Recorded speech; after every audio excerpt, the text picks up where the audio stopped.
Hi, everyone. We're back, and we did save the best for last. We're here with Kasey Rogers, one of She Is Me's partner organization, co-founder of I Know Why She Stayed, and I'm so excited for her to talk to you today because she's going to let you in on what I Know What She Stayed is doing, what we're doing together, and I'm just really happy to have you here, Kasey. I am happy to make this presentation to all of you, and I am just thrilled about the transformative nature of I Know Why She Stayed and what we want to do in the future that's going to help women and especially women that have been in domestically abusive relationships, whether that looks like emotional abuse, financial abuse, violence. Um, it's all part of these patterns that women have lived with for years.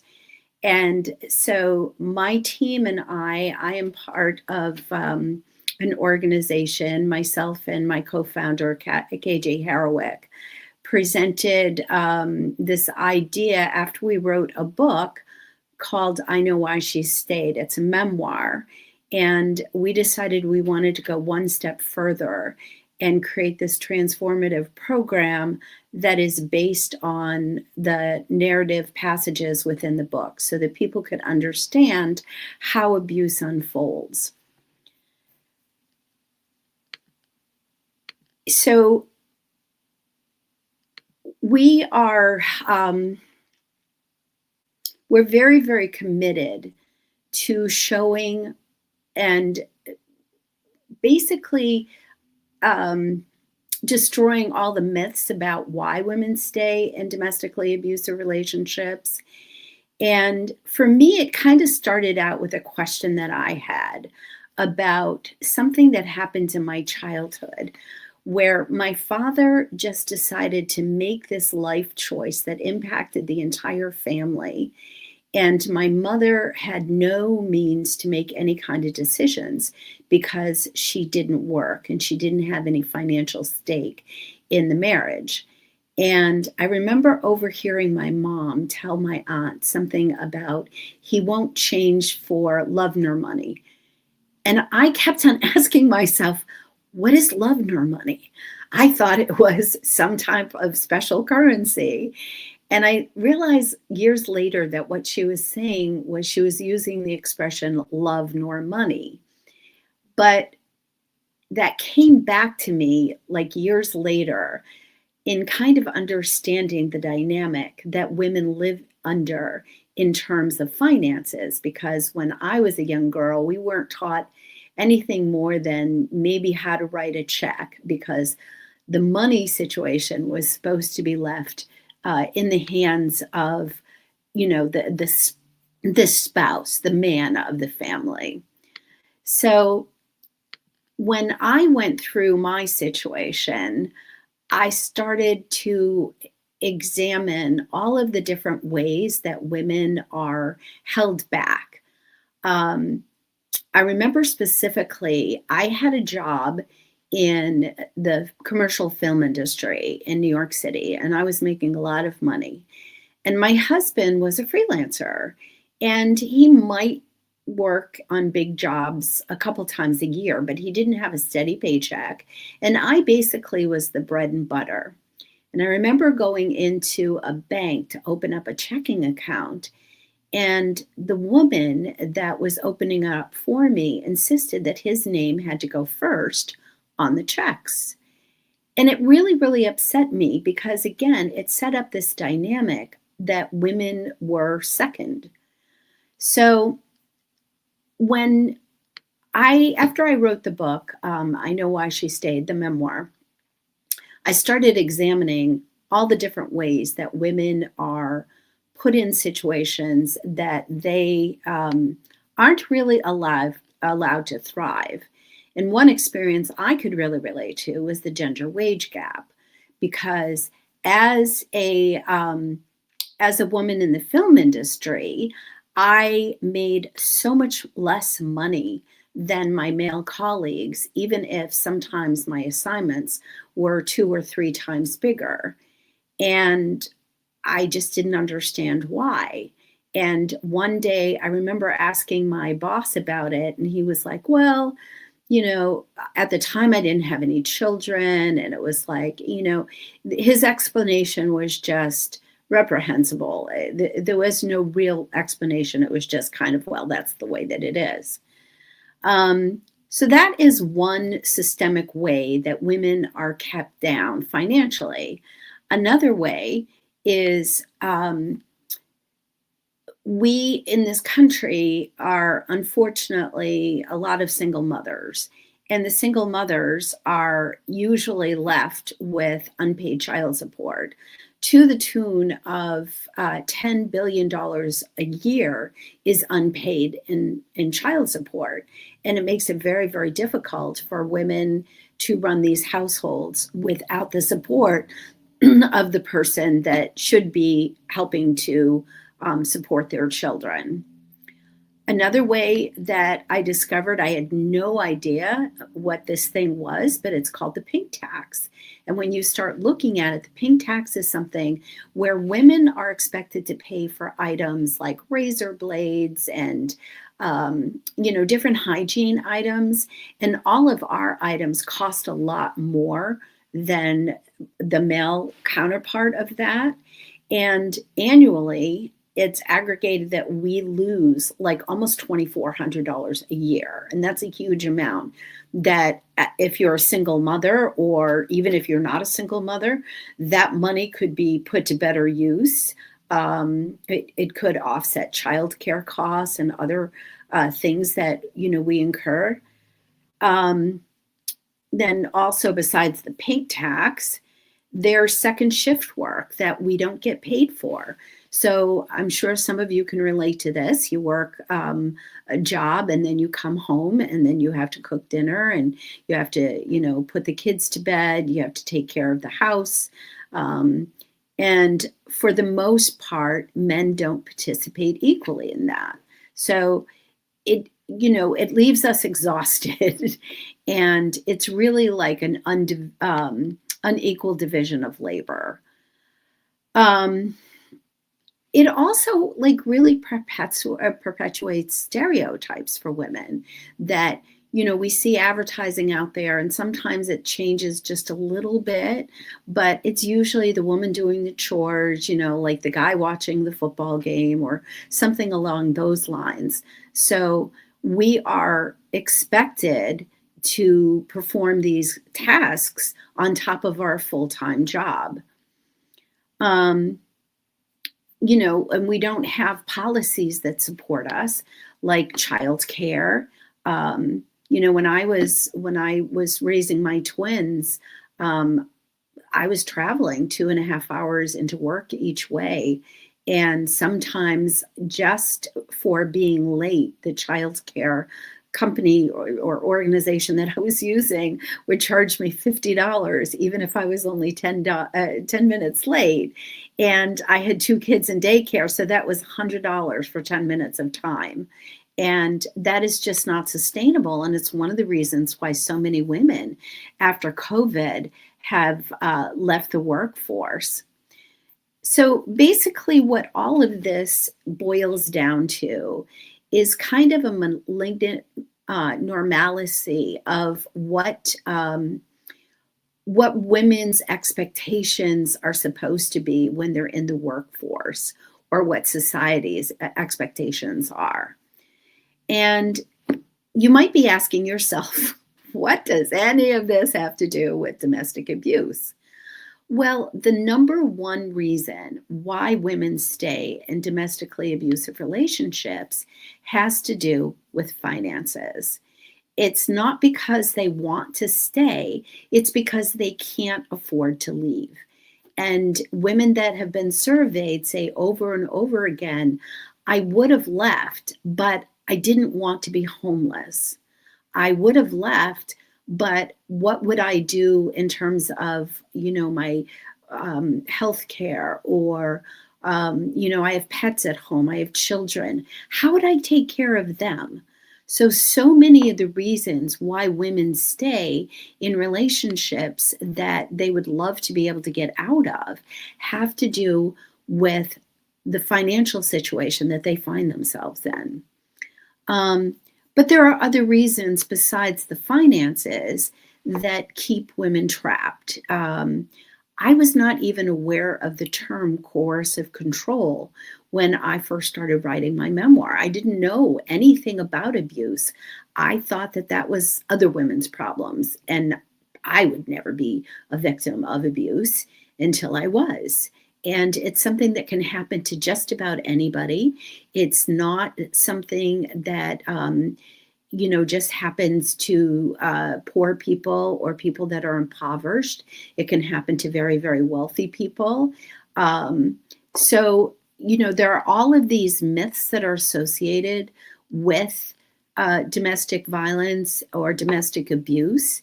Um, and, like a lot of it has to do with isolation. That was something that my husband did. And I didn't even realize what was going on. But when you don't have community, when you don't have a support system, when you have bad credit because they've run up credit card bills. I was actually out of the country living in Canada for a while, and my husband was living back in the US. And he racked up all of this credit card debt that I wasn't even aware of. And we had to file for bankruptcy because we couldn't pay it. And somehow, in his mind, that was my fault because I wasn't there to monitor his spending habits. That's what he claimed. So when you don't have when you don't have good credit, when you go to get an apartment, they're going to ask you for a credit report. They're going to ask you for a down payment for utilities. How do you handle all of those things if your finances are in shambles? Another thing is lack of employment. When you have little kids at home and you're worried about childcare, raising a family really has a huge impact on whether you're able to sustain a meaningful career. And in my case, I ended up quitting my job because I could not do the commute anymore.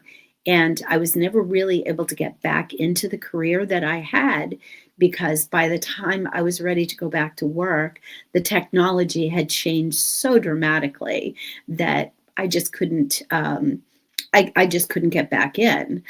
So I had to take jobs that didn't really reflect my skills and ability. And a lot of women say the same thing. Another reason why women are stuck in domestically abusive relationships, they might not have transportation. They might not be able to get to a shelter.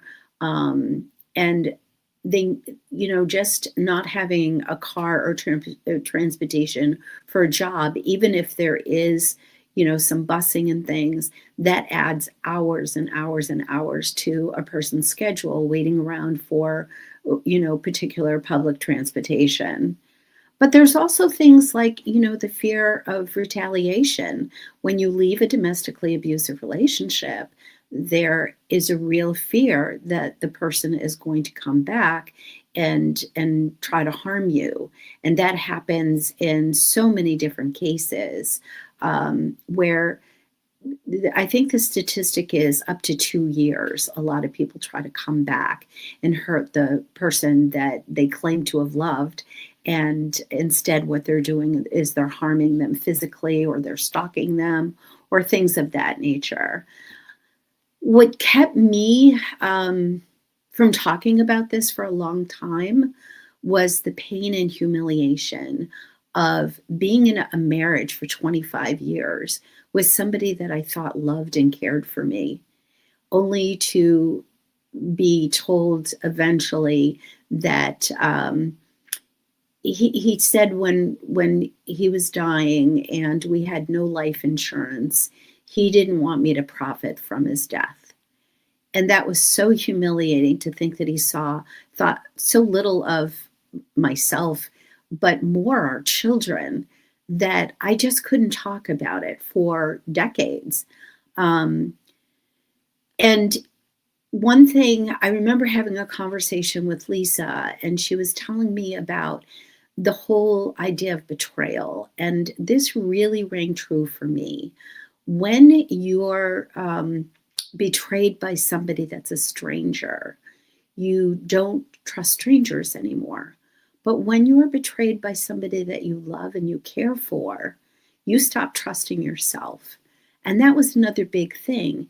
Um, the words that my husband used to echo in my brain all the time. He used to say to me, "What's wrong with you?"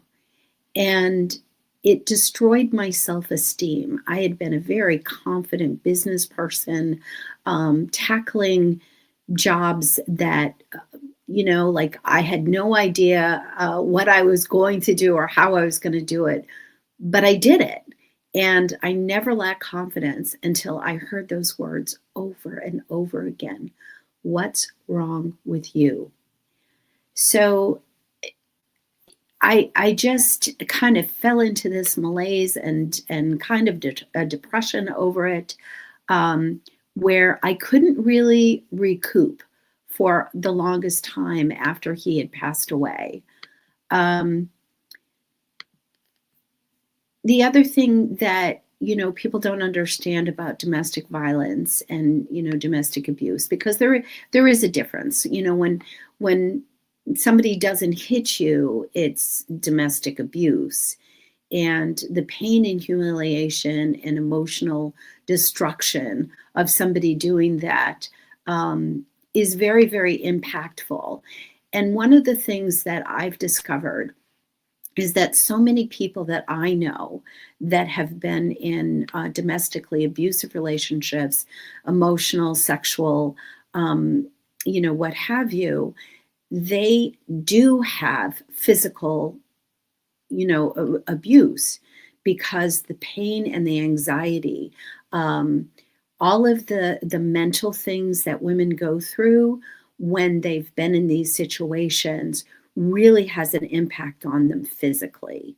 They could suffer from um, substance abuse. They could suffer from um, things that impact them, with their digestive system, um, nerves, depression. There are so many things that are linked to domestic abuse that manifest themselves physically.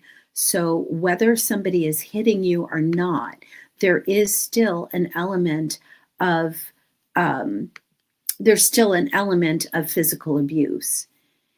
And our healthcare system just doesn't have the kind of education that can foster even dialogue about what's going on in these situations. Women are often ignored, their symptoms are ignored. We're told we'll get over it. It's something that we just have to let go. We're questioned, our integrity is questioned about why we stay.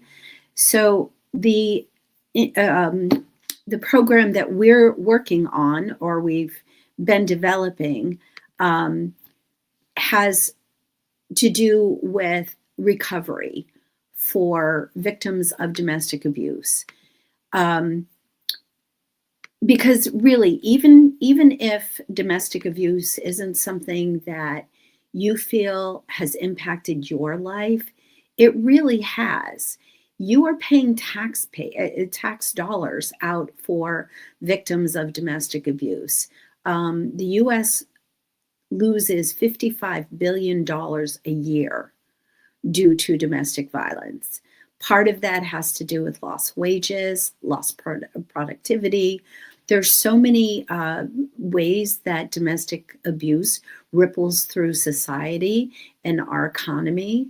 So by tackling domestic abuse, there are so many benefits to healing those that have been impacted by domestic abuse.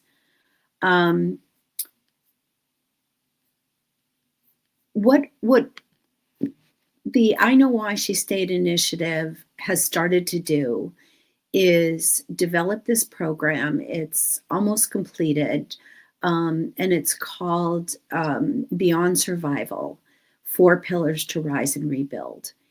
In this program, the reason why it's so important in this day and age is because it's very, very low cost. It's based on tons of information and therapies that work, but work in a way that people can access them.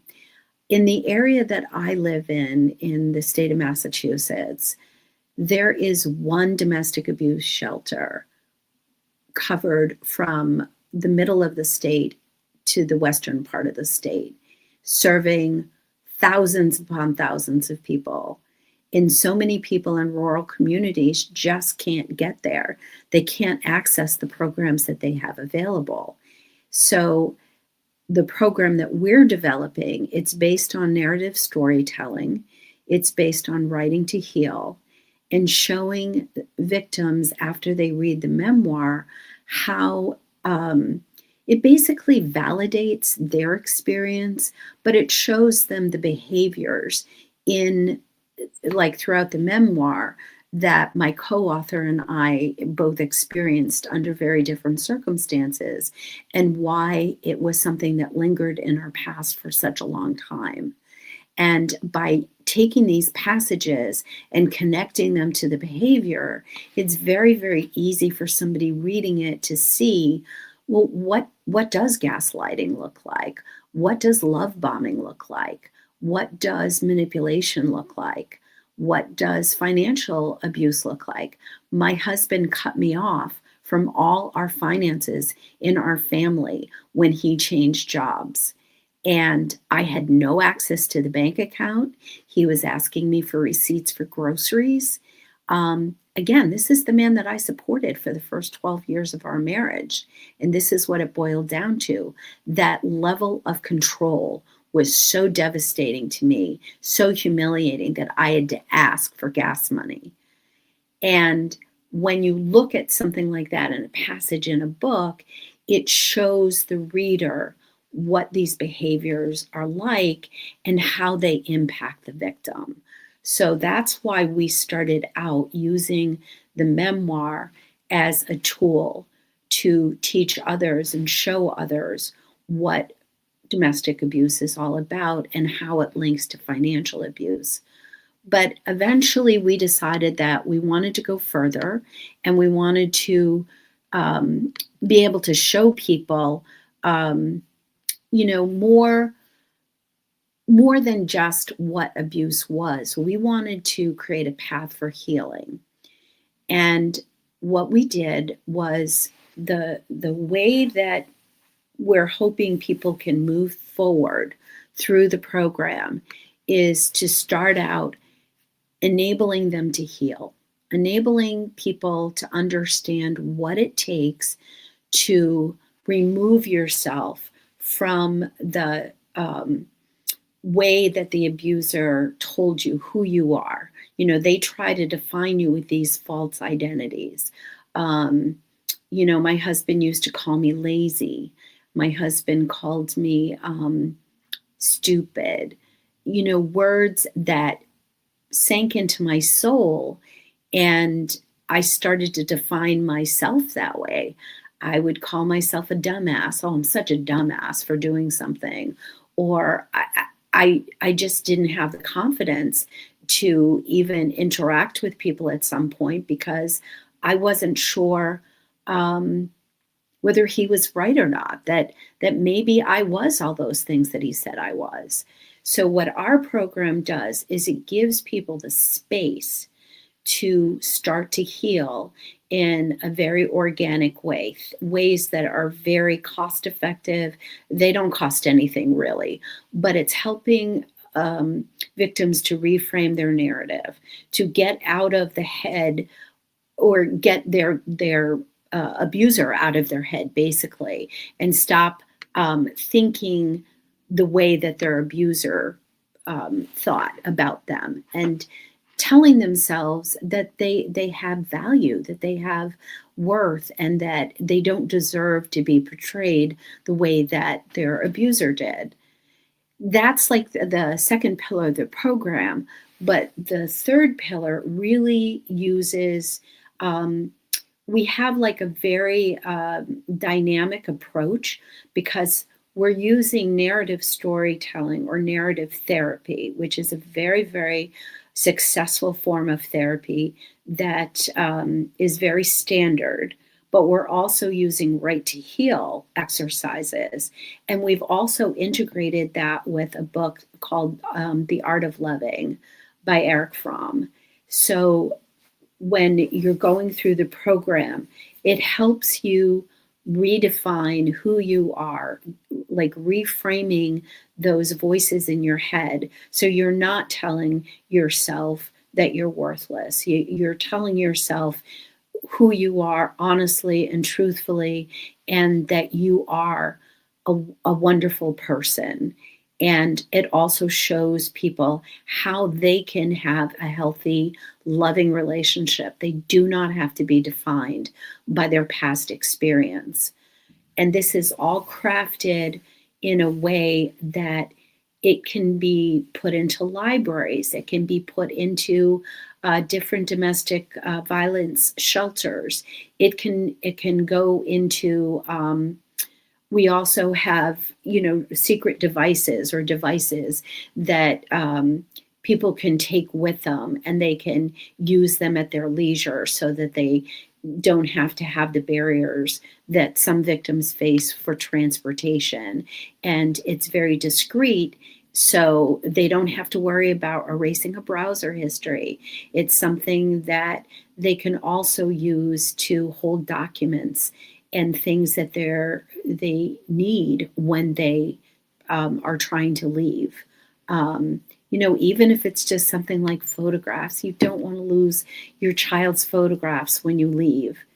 So the goal that we have at this point is to, again, get into libraries, get into places where everybody can access the program. And the other thing that we're trying to do is to get it translated into multiple languages. We have part of our program already translated into Spanish, and we've met with different organizations in several different countries that recognize the value of what we're doing, and we want to put it into, this is a global effort. Here in the United States, we do have a very, very high incident of domestic violence, but there are other places in the world that it's actually it's double what we experience here. So the idea is to get our work translated into multiple languages, but also to be culturally sensitive to people that they find, even going into a domestic abuse shelter, something that they don't want to do because they don't understand the culture that they're living in. They don't understand, religious, restraints or barriers that they might have. So, working with other organizations to show what they can help us to understand what we should not, or how we can make the program better by addressing the needs of individuals that want to use it but don't want to necessarily go into a standard shelter or care of that nature. The other thing that we're doing is, we're working with all of these other partners in different countries and trying to take what they're doing and amplify what they're doing. So we're supporting them while they're supporting us, because we have a very different approach to how most organizations deal with domestic violence. Most organizations either have a brick and mortar place, or they have like hotlines, or they might have there are some financial literacy courses out there, financial programs to aid people so that they can learn more about how to maintain their finances and how to recover if they've been financially abused. But again, it's very, very difficult for some people to access those programs if one of your barriers is transportation, or if the person is still living with their abuser. And that sometimes happens because they just don't have the money to leave. Our program shows them a step-by-step approach, how they can create an emergency fund, how they can, stash cash, how they can use, skills that will take to rebuild their credit, or what to look for in terms of things like if they're being followed online, their abuser is able to access their bank accounts and things of that nature. How do they get around, or how do they avoid falling into those pitfalls? And by extending our services and our knowledge and the program that we've developed to other organizations that may not have something like this, or if they do have it, it's not as robust as our program, then we can, augment their services and get it into like more and more communities across the globe. So that's really the strength of why what we're doing is so important, because as I said in the very beginning, like so much of what goes on in women's lives are linked to not having an equal say. And we're held back largely because of the financial situation we find ourselves in. This is very, very true politically. When you look at the fact that nowadays in the US, we really do have a government that is bought and paid for. I think the statistic is something like 80% of the races that are won politically are won by the person that raises the most money. And if that's the case, if that's, something that's true, and I don't remember exactly where the statistic came from, but I remember doing it, or, finding it when I was doing my research, then by not having the amount of money in our bank accounts that we should, we are not able to exercise our rights as much politically. And women are traditionally for, pro-environment, like the environmental concerns, gun control, abortion rights. There are so many issues that women support, but because we do not have the equality that we should have financially, it has a huge impact in our overall lives. So this isn't just about helping women that have come up against domestic violence or domestic abuse. It's also about helping one another and empowering women by tackling the financial component. So if we can heal all of these people that are in our communities that are wounded, that they aren't working up to their capacity because they can't find childcare, or they've run up against bad debt or some of the other obstacles that leave them financially abused. If we can heal them, they can be more productive members of our community, and our communities are strengthened. So again, this is a multi-level problem. It's very, very complex.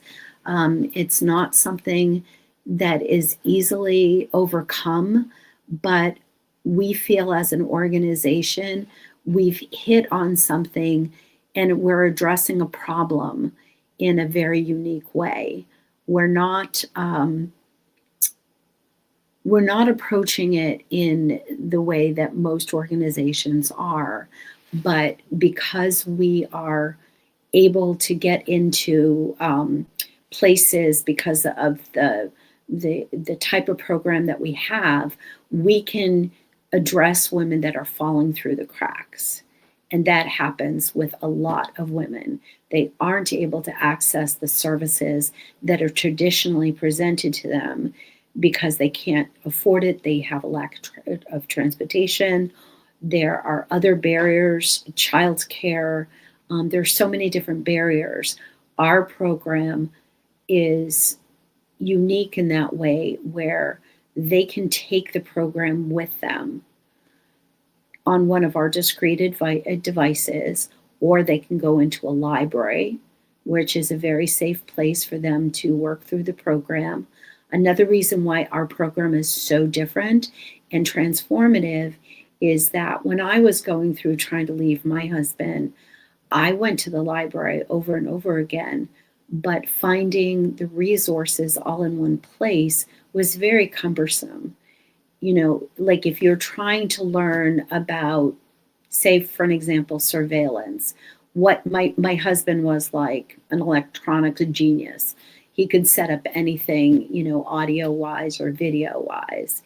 And I was always afraid that he was setting up secret devices throughout the house to monitor my behavior, because he did that a couple of times with my computer.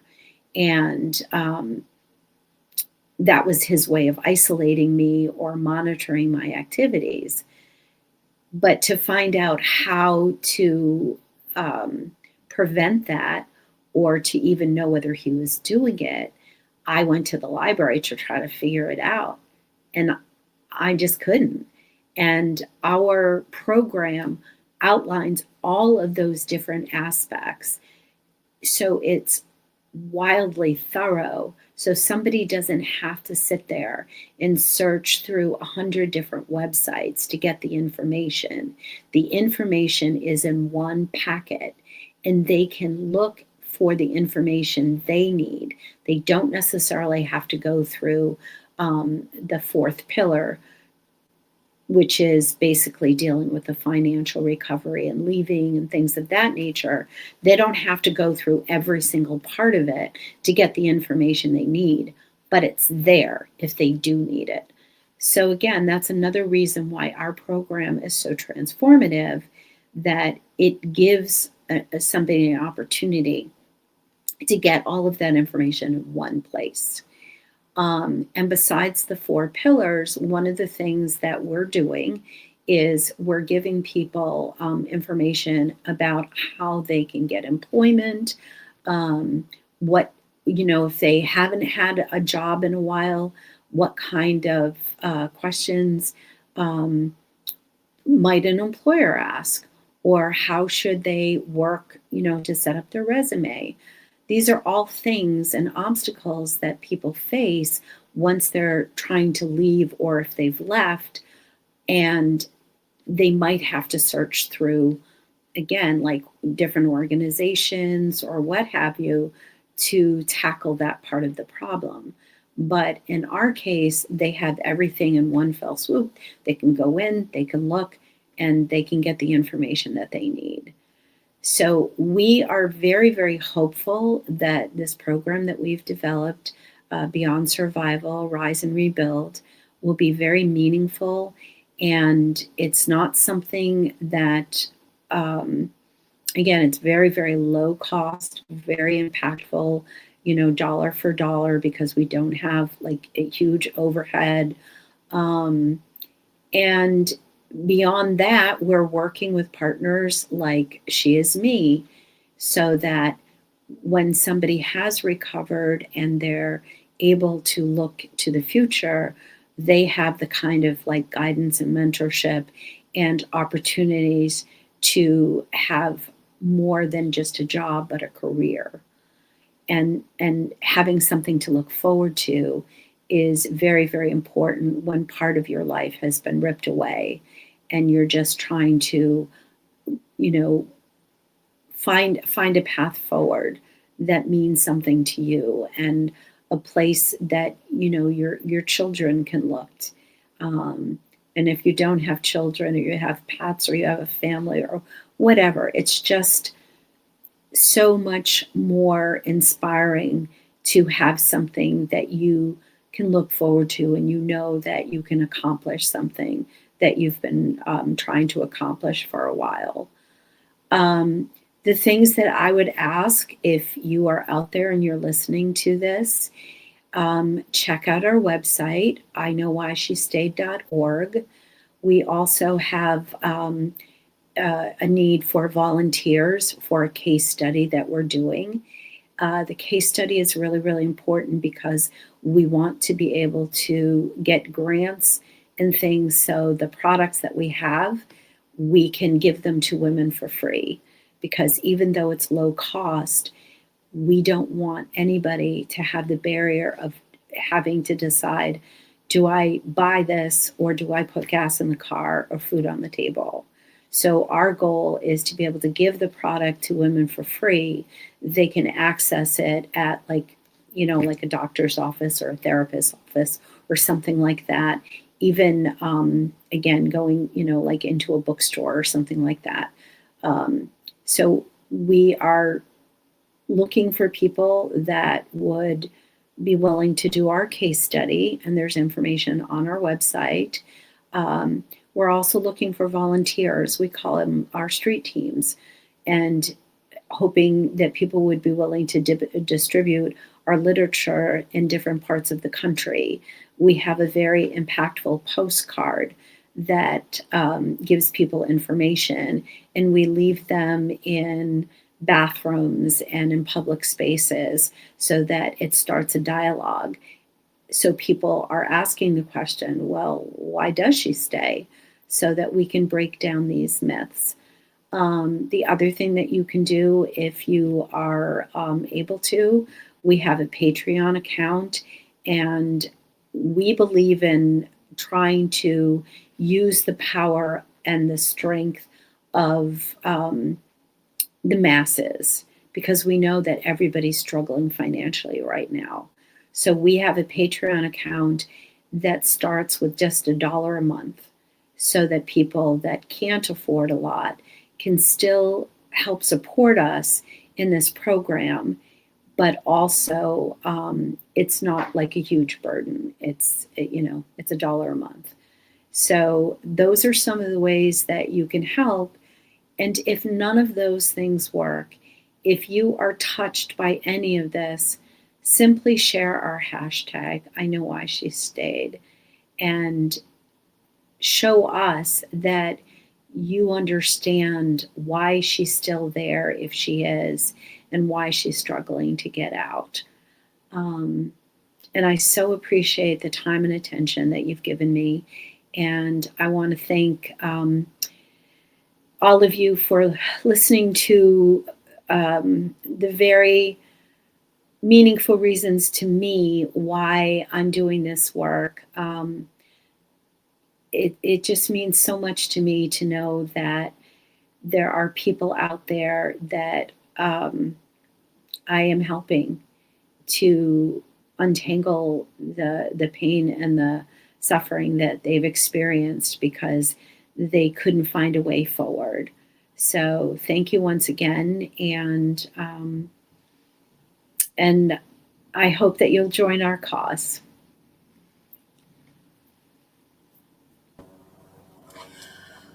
Thank you for letting everybody know. I have postcards, so get your postcards, everyone. We spread these around. We take them to the libraries. We put them in women's bathrooms. We drop them off where we can. And we want to spread the hashtag, and we want to, because we all know some examples, Kasey, of what the financial abuse in my relationship was. Mm-hmm.